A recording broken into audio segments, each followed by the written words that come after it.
Hi guys, this is a short clip about planes used for smoothing wood. It's a beginner's guide, and don't forget guys, it's free to subscribe. Dad, what are you planing? I'm planing a little piece of wood which I'm going to later use for a project making a chair. And this is what we're going to be doing in another video coming up, little child's or a mini teddy bear chair. Look forward to that one guys. And you had one, didn't you? Specially made. Oh yeah. Yeah. Okay, right, so this video really is all about planes. Not the sort of planes that you may ask fly in the sky. Wait, but these ones can fly, right? No, not really, Jake. No. These are planes that are used obviously for shaving off small amounts of wood, and it goes down to even less than 1/4 of a millimetre in thickness. Very, very small amounts. And it gives you a perfect finish from which you can then not even have to sand. You could then varnish straight onto it. So we're going to show you a little bit about planing and sharpening, and I've done a little bit of research for you, and they are fascinating if you're into this sort of thing. For other people it's a bit of a boring subject, but I quite like to know a little bit about them. And there's various parts of plane which is quite nice to know if you're into, as I say, this sort of technique and this interesting use of planes. We're going to look at the sharpening of the plane. I've explained a little bit about the types of plane: shoulder planes, rebate planes, the little block planes, which I think are excellent little tools to use. You can get spoke shaves like this, for actually making the spokes on the old carriage wheels years ago, but they're used for making you know, rodded materials slightly shaped still, so quite useful. For that one's gone rusty. I'll have to talk to viewers about that.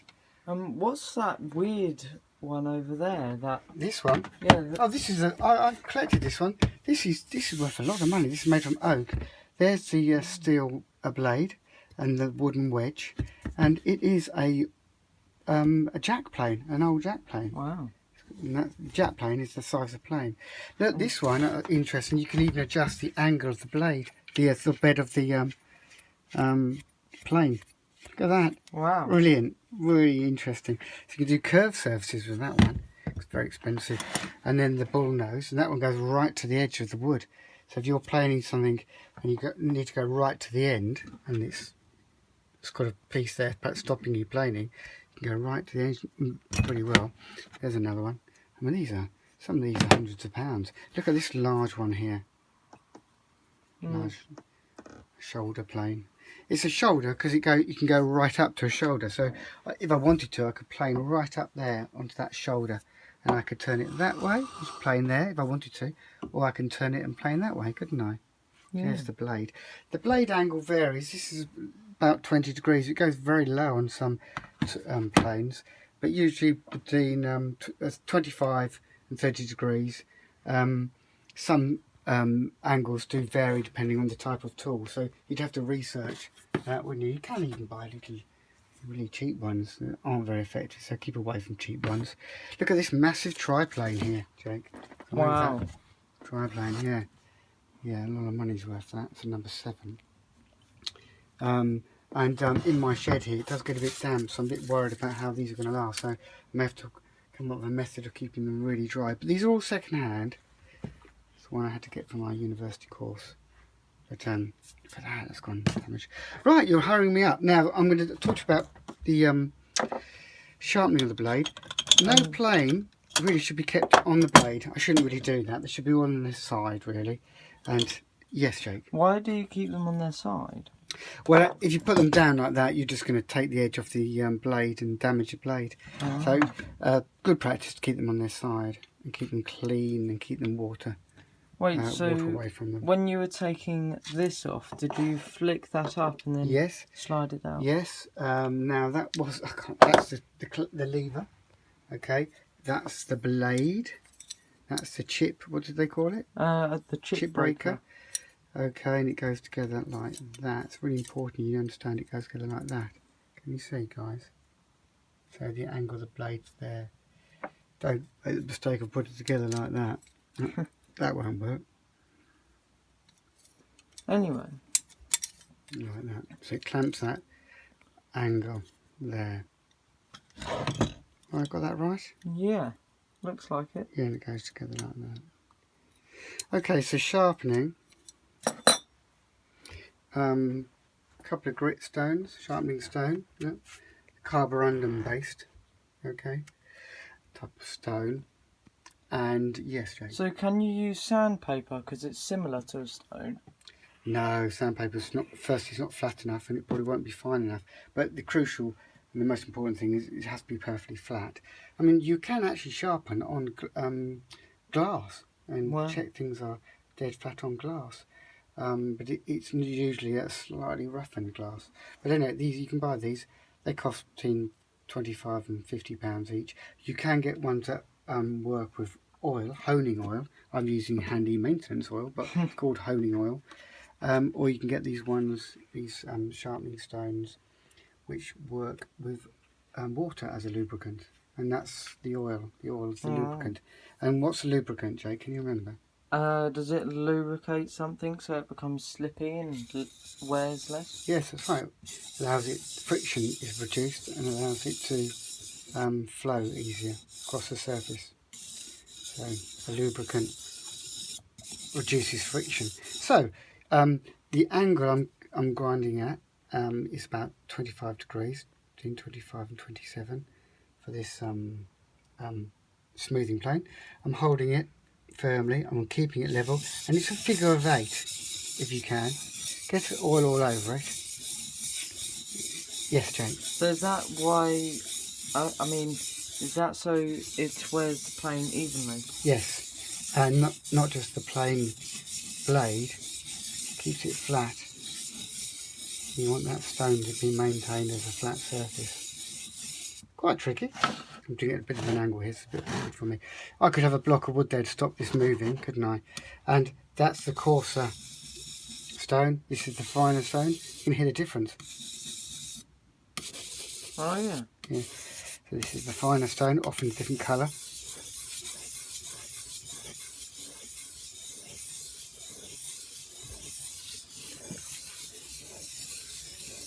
Okay, keeping that angle. The angle has to be kept. You can't rock it. Okay, then at the end, which I forgot on the other video we did, you place it absolutely flat and very carefully, in a very even motion if you can, go across the whole of the stone, making sure there's oil there, and you can feel it's trying to grip. But don't rock it, it must be absolutely flat. And then once you've done that, carefully don't cut your hands. This should be razor sharp. And when it's razor sharp, there'll be no light coming off that blade tip at all. If there's any light coming off that blade tip, it's still damaged and it needs sharpening. So put the chip breaker on. Don't know why it's called a chip breaker. Funny terms. And then tighten that up with a flat screwdriver. I mean, you can buy power planes, can't you? Power planers. Yeah. But you know, you're not going to get the fine finish you're going to get with this. Oh yeah, that side down there, so that location pin goes in, and this adjusts the angle of the blade. Once it's in, I'll talk to you about that in a moment. And then the cap iron on should just fit nicely down and lever it. Yeah, that's great. Wow. And then you can test it very quickly. Ooh. Well, not bad. Right, so it's clockwise and the blade comes further out. Oh yes, there. That's the noise you need to hear. The nice crisp swishing noise.